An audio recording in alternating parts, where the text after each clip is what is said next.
If you're thinking about starting Amazon FBA at the moment, I'm hoping you're going to find this video helpful. It's probably going to be a bit uncomfortable for me.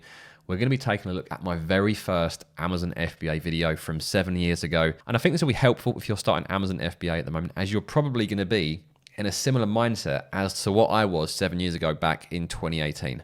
So let's see what I have to say for myself, or had to say for myself, and what I make of it now as well. And you can do this yourself if you want. Go to my back catalogue, go to videos and go onto oldest.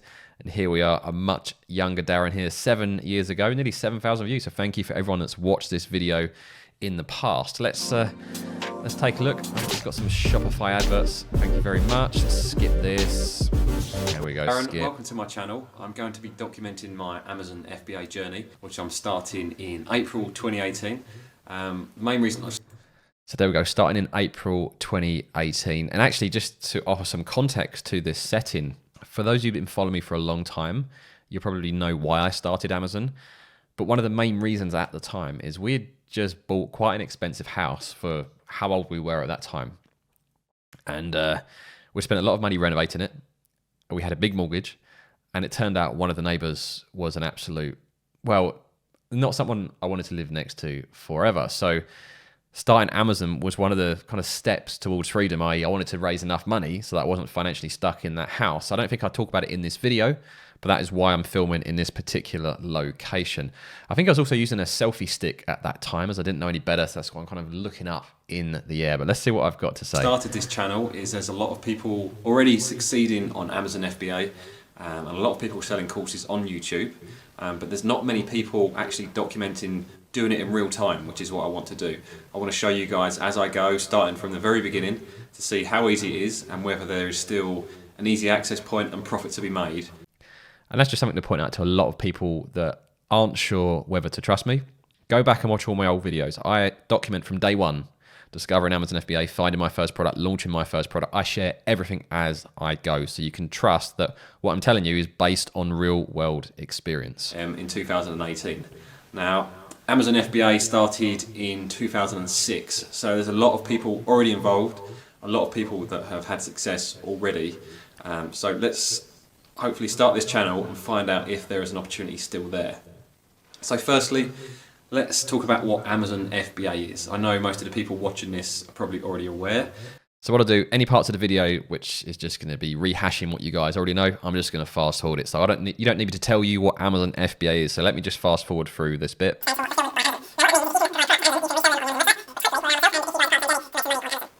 So one question I've had a few times already from friends and family members is why Amazon FBA?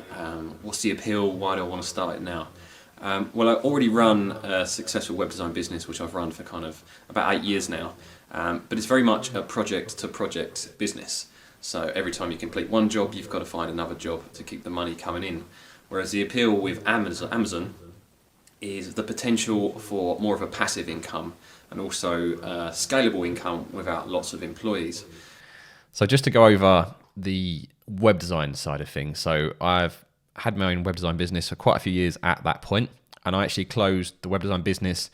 Well, this was April 2018, and I decided to shut the web design business towards the end of 2019. So within 18 months of starting Amazon FBA, I was able to completely close down my existing business. So when I was making this, I had no idea whether that was realistic, but that is how things played out. I was able to shut down that business. And in terms of passive income, Amazon can provide passive income at a certain level of commitment. So there is an awful lot of upfront work in terms of learning the model, finding your first product, developing it, sourcing it, all of that, and launching it. But once the product is live, you can spend as little, this is after the launch period, of course, because there's a lot of work in the launch period with PPC optimization. Once the product is live and established on Amazon, you could spend as little as half hour to an hour a week managing products. So Amazon, it is true. I can honestly say after 7 years, it does have passive income potential. I log in once a day, around about midnight, just to check my sales for the day. And the only other times I will log in when I need to reel the stock, I need to create a shipping plan. So it is very, very passive. So yes, Amazon allowed me to shut down my web design business, and it has provided for the most part a very passive income. The second one is scalability. At the moment, if I want to scale the business, I've got to employ people. Whereas with Amazon, if I can succeed with one product, I can then invest in a second product and a third product and so on and so forth.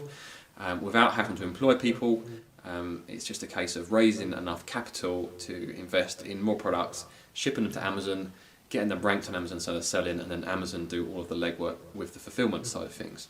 So it allows me to scale without lots of employees and then has a potential for passive income.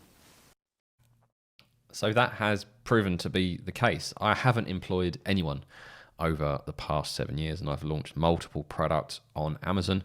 I might use the odd freelancer for doing some graphic design work, and I've got accountants, but I don't employ anyone. And being able to scale a business, especially to the level you can scale to on Amazon with the type of revenue that you can make without having to have employees. And I know you're going to pay a decent chunk in fees to Amazon in exchange for that, but to me, that is still a much more preferable solution than employing lots of people. As someone that's had employees in the past, I would much rather operate a business without employees. And Amazon, I've been able to scale without that. And I've been able to make money from Amazon without any employees. So following on from my earlier point about there's already lots of successful Amazon FBA sellers on YouTube, why have I started another Amazon FBA channel? Well, the reason... Just on that point, before I get into it too much, when I logged into my channel earlier, I noticed I don't browse YouTube from this channel. I browse YouTube from my own personal account.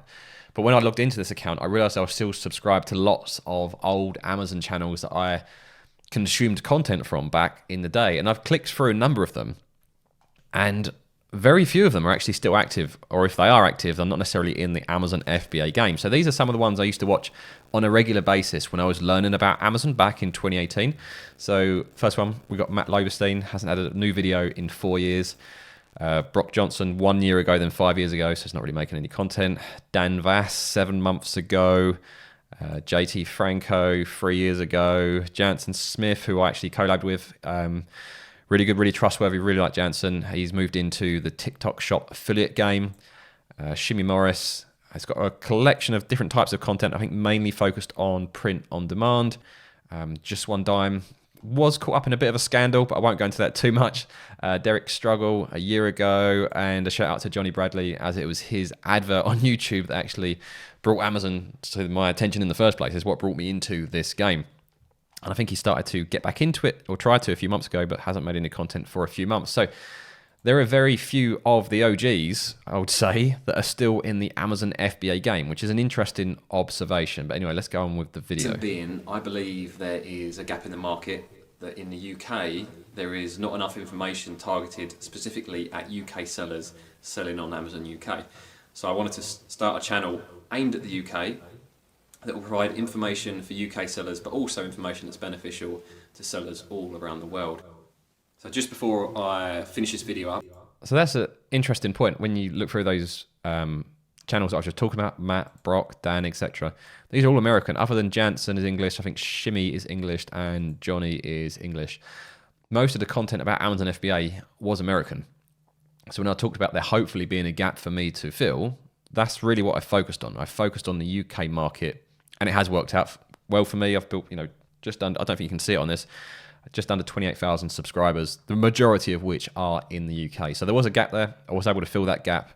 So it was good to see that prediction turned out to be relatively accurate. So just before I finish this video up, I just wanted to kind of give you an idea of where I am with my Amazon FBA journey. I first came across it about 2 months ago, and ever since So I think I recorded this video in April 2018. I think that's what I said at the start. So I would have first discovered Amazon FBA when I first saw Johnny's advert on YouTube, would have been February 2018. I've been taking a professional course, and I've also watched hundreds of videos on YouTube from all. So just to touch on the professional course, I called it a professional course at the time, but actually I ended up watching probably 1 or 2 modules. So I watched like 20% of the course.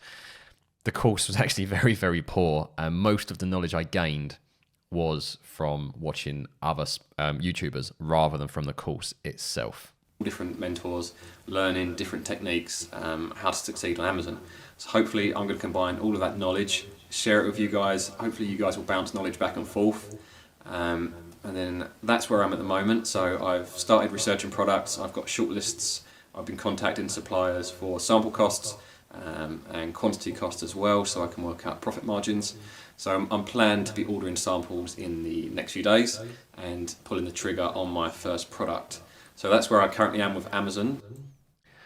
So if this was in the April I was making this video, I actually launched my first product in the September. So that gives you a rough timeline. And I'll probably say that's reasonably accurate. That's the sort of thing that most new sellers can expect from finding their first product to actually launching it on Amazon.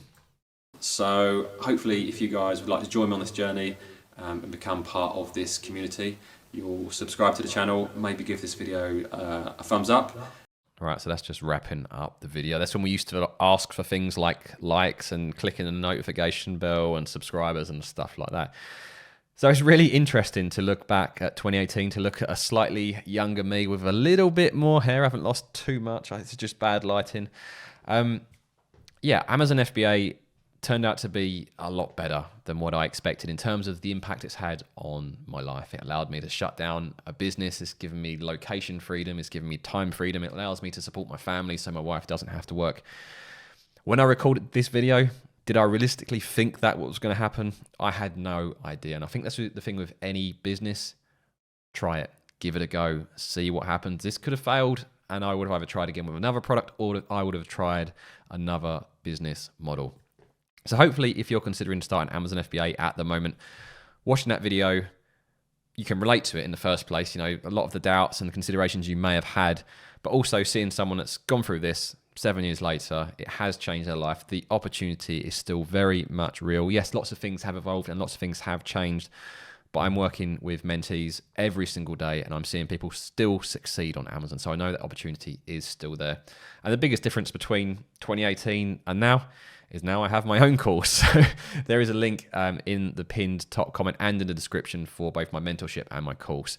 Now, if you do want to get started with Amazon FBA and you kind of don't know where to go with it, I've got a step-by-step checklist that will show you everything you need to do to start your own Amazon FBA business. I'm going to pop up a link to that video now and I'll see you guys over there.